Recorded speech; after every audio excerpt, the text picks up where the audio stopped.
नमस्कार दोस्तों, मैं विकास कुमावत आप सभी का हमारे YouTube चैनल स्टडी टावर में स्वागत करता हूं। आज हम बात करेंगे फॉरेन डायरेक्ट इन्वेस्टमेंट की और अभी अभी इंडिया ने इसके रूल्स में चेंज भी किए हैं।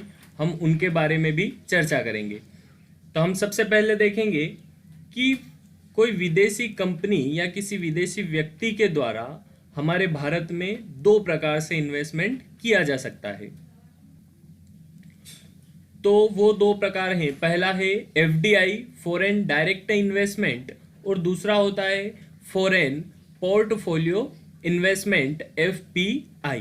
तो ये दो प्रकार होते हैं अगर कोई भी विदेशी कंपनी या विदेशी व्यक्ति हमारे भारत में इन्वेस्टमेंट करना चाहता है तो सबसे पहले हम देखेंगे एफडीआई के बारे में। तो बात करें एफडीआई की, तो यह एक दीर्घकालीन निवेश होता है और इसमें विदेशी कंपनी या कोई विदेशी व्यक्ति हमारे यहाँ की कंपनी में निवेश करके उसकी हिस्सेदारी खरीद सकता है।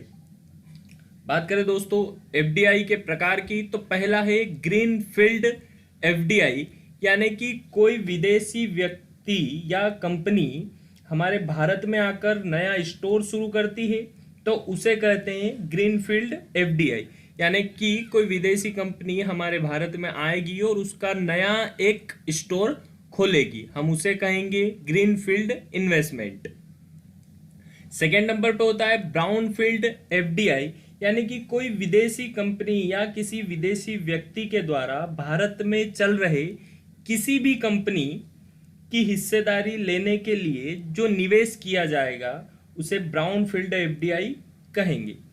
यानी कि ग्रीनफील्ड एफडीआई में हो रहा था कि कोई विदेशी कंपनी आकर हमारे यहाँ उसका नया स्टोर खोल रही थी, परंतु ब्राउनफील्ड में अगर कोई विदेशी कंपनी आती है तो वह इंडिया में चल रहे किसी कंपनी में निवेश करेगी।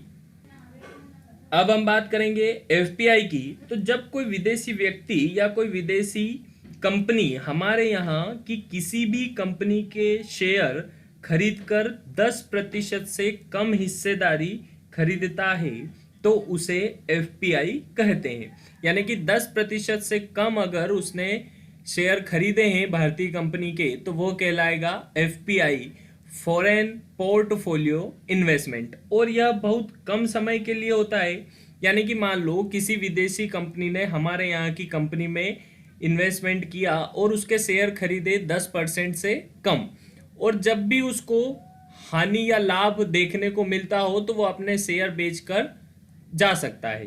तो यह बहुत कम समय के लिए होता है और 10% से कम होगा तभी हम उसे कहेंगे एफपीआई। अब फिर हम बात करें कि भारत सरकार ने एफडीआई के नियमों में बदलाव किए हैं। तो हाँ, बिल्कुल एफडीआई के नियमों में बदलाव किए गए हैं और इन बदलावों की जरूरत भी थी। हम बात करते हैं बदलाव के पहले वाले नियमों की।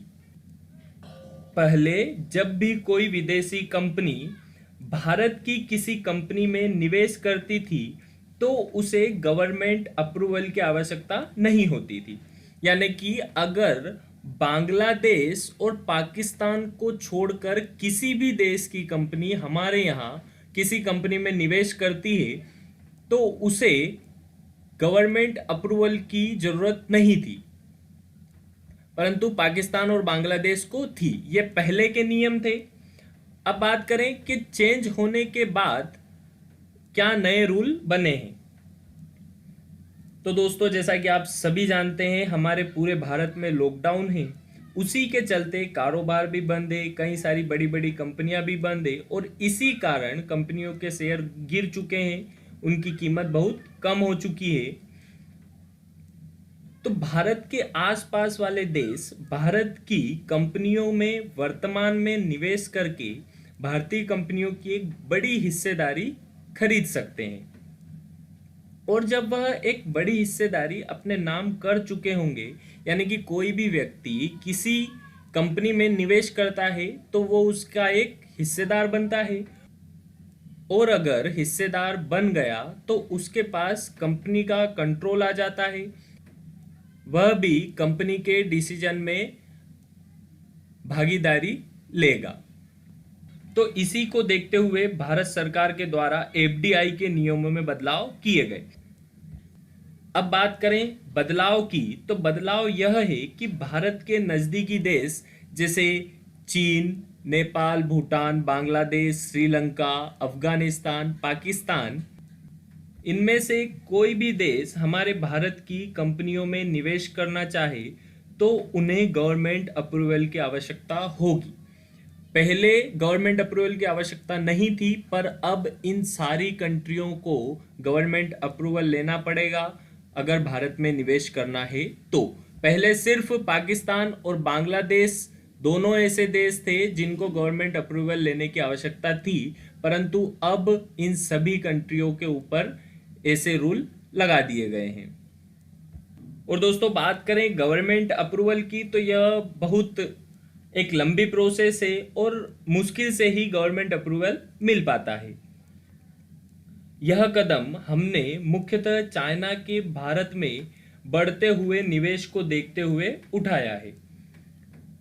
जैसा कि आप सभी को पता ही होगा, अभी हाल ही में पीपल्स बैंक ऑफ चाइना ने एचडीएफसी लिमिटेड में अपनी हिस्सेदारी को 0.8% से बढ़ाकर 1.01% कर ली है। और इसी प्रकार एचडीएफसी लिमिटेड में चाइना की हिस्सेदारी लगभग 3000 करोड़ रुपए हो चुकी है। चाइना के द्वारा हमारे भारत में ग्रीनफील्ड एफडीआई बहुत अधिक देखने को मिलती है। जैसा कि आपने देखा ही होगा, कई सारी चाइना की कंपनियों के मोबाइल फ़ोन हमारे भारत में बन रहे हैं। यानी कि इसका मतलब यही है कि चाइनीज़ कंपनी हमारे यहाँ स्टोर या कंपनी बनाकर उनकी कंपनियों के मोबाइल फ़ोन बना रही है।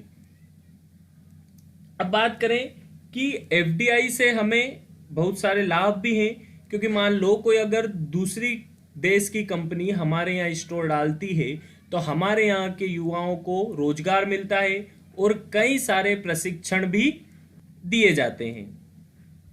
और दोस्तों बात करें चाइना की, तो चाइना के बारे में ऐसा कहा जाता है कि चाइना की कंपनी हमारे यहाँ निवेश करती है तो उस निवेश में चाइनीज गवर्नमेंट की भी हिस्सेदारी होती है। यानी कि खुद चाइनीज गवर्नमेंट हमारे यहाँ की कंपनी में निवेश करती है।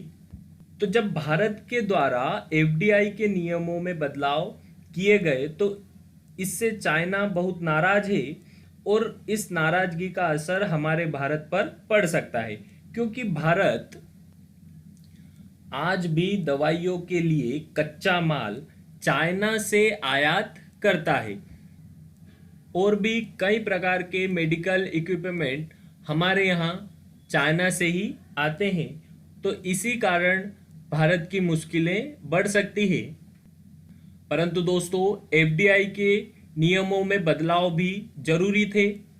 बात करें दोस्तों, चाइना के प्रेसिडेंट है शी जिनपिंग और चाइना की कैपिटल है बीजिंग। आई होप आप सभी को वीडियो पसंद आया होगा। वीडियो पसंद आया हो तो वीडियो को लाइक करें, अपने दोस्तों के साथ शेयर करें और हमारे चैनल को सब्सक्राइब करें। मिलते हैं दोस्तों नेक्स्ट वीडियो में। जय हिंद, जय भारत।